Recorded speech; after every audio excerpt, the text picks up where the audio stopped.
School విద్యార్థుల పాఠ్యపుస్తకాల్లో స్వాతంత్ర్య సమరయోధులతో పాటు ప్రముఖుల గురించి పాఠాలుంటాయి. కానీ బెంగళూరులోని ఓ స్కూల్లో మాత్రం హీరోయిన్ తమన్నా గురించి పాఠం చెబుతున్నారు. తమన్నా గురించి క్లాస్ తీసుకుంటోన్న బెంగళూరు సింధీ పాఠశాల వివాదంలో చిక్కుకుంది. 7వ తరగతి విద్యార్థులకు తమన్నా గురించి పాఠం చెప్పడం ఏంటంటో తల్లిదండ్రులు ఆగ్రహం వ్యక్తం చేస్తున్నారు. ఈ విషయంలో విభేదాలు తలెత్తడంతో విద్యార్థుల తల్లిదండ్రులు బాలల హక్కుల పరిరక్షణ కమిషన్ను ఆశ్రయించారు. దేశ విభజన తర్వాత 1947 నుండి 1962వ సంవత్సరం వరకు సింధీ సమాజం జీవన పరిస్థితులను విద్యార్థులకు పాఠంగా చెబుతోంది సింధీ పాఠశాల. వారు సాధించిన విజయాలను బోధిస్తోంది. సింధీ సంఘంలో విజయవంతమైన సభ్యులను ప్రస్తావిస్తూ 7వ తరగతి విద్యార్థులకు పాఠం చెబుతున్నారు.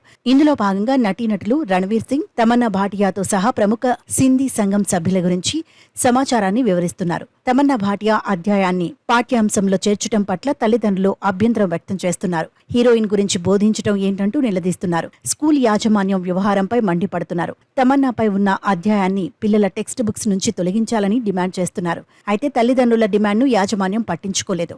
చివరకు పాఠశాల యాజమాన్యంపై చైల్డ్ ప్రొటెక్షన్ కమిషన్ను ఆశ్రయించారు. హీరోయిన్ తమన్నా వివిధ భాషల్లో అనేక చిత్రాల్లో నటించింది. గ్లామరస్ పాత్రలను చేసింది. కమర్షియల్ సినిమాలో నటిస్తున్న తమన్నా పిల్లలకు ఎలా ఆదర్శం అవుతారంటూ విద్యార్థుల తల్లిదండ్రులు ప్రశ్నిస్తున్నారు. ఒకవేళ పిల్లలు తమన్నా పాఠం కోసం ఇంటర్నెట్లో వెతికితే వారి వయస్సుకు సరిపోయే కంటెంట్ వస్తుందా అని క్వశ్చన్ చేస్తున్నారు. ఇలాంటి పాఠాల వల్ల విద్యార్థులు పక్కదారులు పట్టే అవకాశం ఉందని ఆవేదన చెందుతున్నారు.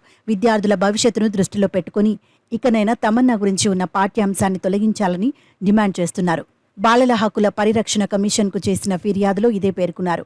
అయితే ఇంత జరిగినా సింధీ స్కూల్ యాజమాన్యం మాత్రం పాఠాన్ని తొలగించే ఆలోచనలో లేనట్లు కనిపిస్తోంది. అధ్యాయంలో ఎలాంటి లోపాలు లేవని చెబుతూ విద్యార్థుల తల్లిదండ్రులకు నచ్చచెప్పే ప్రయత్నాలు చేస్తోంది.